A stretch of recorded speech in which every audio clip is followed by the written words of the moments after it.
Hello guys, welcome to IS point. This is Aditi Pandey.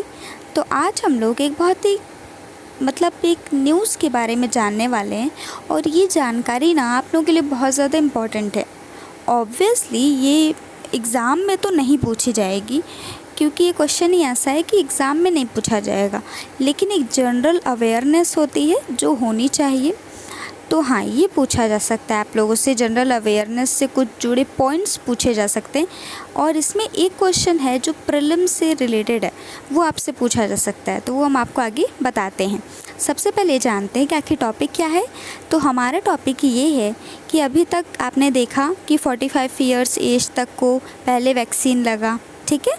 पहले जो adults थे उन्हें वैक्सीन लगा, अभी बच्चों की वैक्सीन तो अभी उन्हें मंजूरी नहीं मिली है। और उसके बाद जो 18 ईयर्स के लोग हैं उन्हें वैक्सीन अभी लग रहा है। आप जाके अभी वैक्सीन्स लगवा सकते हैं, अगर आपने नहीं लगवाया है तो ज़रूर लगवा लें। बहुत सारे मिथ्स हैं वैक्सीन को लेके कि इसे लगाने के बाद तबीयत बहुत ख़राब हो जा रही है, बट ऐसा कुछ नहीं होता है। हाँ, वैक्सीन लग रही है तो थोड़ा बहुत बॉडी पे एक इफ़ेक्ट जो कह सकते हैं वो तो होगा ही, ठीक है। तो थोड़ा बहुत इफ़ेक्ट में क्या है, जैसे मान लीजिए 1-2 दिन आपको बस बॉडी पेन होगा। अगर आप बहुत हेल्दी पर्सन हैं तो फिर आपको वो बॉडी पेन भी समझ में नहीं आएगा। लेकिन हाँ, अगर आप हेल्दी नहीं हैं, थोड़े से थिन हैं, तो आपको बॉडी पेन समझ आएगा। लेकिन इतना ज़्यादा पेन नहीं है कि फिर आप उसके लिए पेन किलर्स लें एंड देन फिर एडमिट ही होना पड़ जाए, बिल्कुल भी नहीं, ऐसा कुछ नहीं है।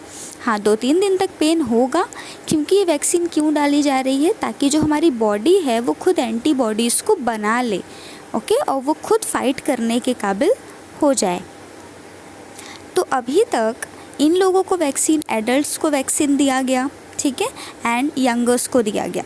बट जो प्रेग्नेंट लेडीज़ थी उन्हें काफ़ी ज़्यादा ऐसा था कि वो वैक्सीन ले कि न लें, क्योंकि एक तो वो प्रेग्नेंट लेडीज़ हैं, ठीक है, और ऊपर से इतनी लाइन लग रही है वैक्सीन के लिए। अगर वो वहाँ जाती हैं तो उन्हें भी काफ़ी ज़्यादा प्रॉब्लम्स फेस करनी पड़ेंगी। सुबह से दोपहर तक वो लाइन में नहीं खड़े रह सकते हैं। और उसके बाद उनके बच्चे पे वैक्सीन का क्या असर होगा, कहीं कोई दिक्कत ना हो जाए, तो ये सारी चीज़ें भी देखनी थी। लेकिन अब जो गर्भवती महिलाएं हैं वो कोविड-19 की वैक्सीन लगवा सकती हैं, क्योंकि ये बिल्कुल सुरक्षित है। ये उनकी और उनके बच्चे की रक्षा करेगा। तो इसकी जानकारी किसने दी है? आज स्वास्थ्य एवं परिवार कल्याण मंत्रालय ने NTAGI की सिफारिशों को स्वीकार कर लिया है। इन्होंने काफ़ी दिन से कहा था कि हाँ, प्रेग्नेंट लेडीज़ के लिए भी कुछ करना चाहिए, क्योंकि एज़ वो प्रेग्नेंट हैं तो उनकी जो इम्यूनिटी है वो थोड़ी सी लो होती है, ठीक है। तो उन्हें सबसे पहले एक प्रोटेक्शन देनी चाहिए, जिससे कि कोई दिक्कत ना हो फ्यूचर को।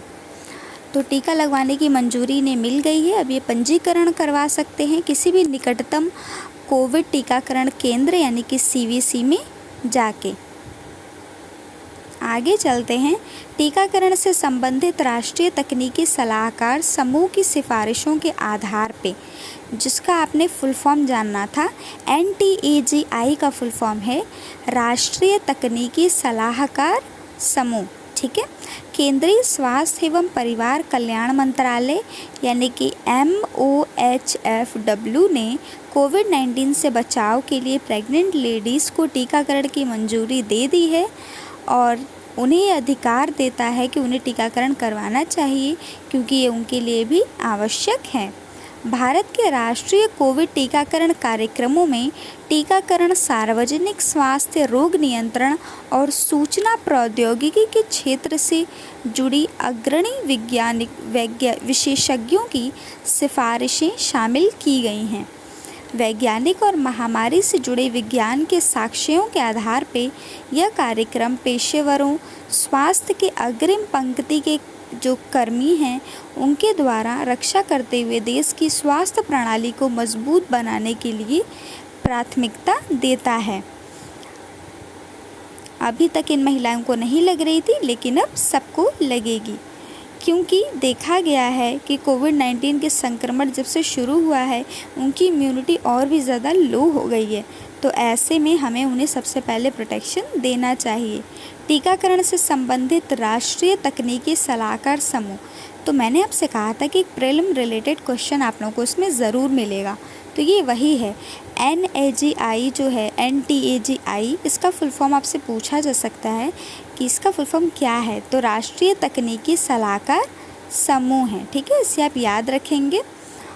ये अक्सर ऑप्शंस में दिया जाता है ना कि इसका फुल फॉर्म टिक कीजिए, तो वो 3-4 ऑप्शन एक जैसे ही दिए रहते हैं, तो वो आपको लगाना होगा, ठीक है। स्वास्थ्य एवं परिवार कल्याण मंत्रालय ने इन सिफारिशों को स्वीकार कर लिया है। तो स्वीकार किसने किया है? स्वास्थ्य एवं परिवार कल्याण मंत्रालय ने। और टीका के संचलन हेतु निर्देश इत्यादि FLW के लिए परामर्श किट और आम जनता के लिए IC सामग्री तैयार की गई, ताकि राज्य, केंद्र शासित प्रदेश इत्यादि में जो भी टीकाकरण का कार्यान्वयन है वो सही तरीके से निर्धारण उसका किया जा सके और पंजीकरण किसी भी निकटतम केंद्र पे वो जाकर कर सके, उन्हें बहुत ज़्यादा इसके लिए ट्रैवल इत्यादि न करना पड़े। सो अगर आपको ये वीडियो अच्छी लगी हो तो लाइक कीजिएगा, चैनल को सब्सक्राइब कीजिएगा। Thank you so much for watching.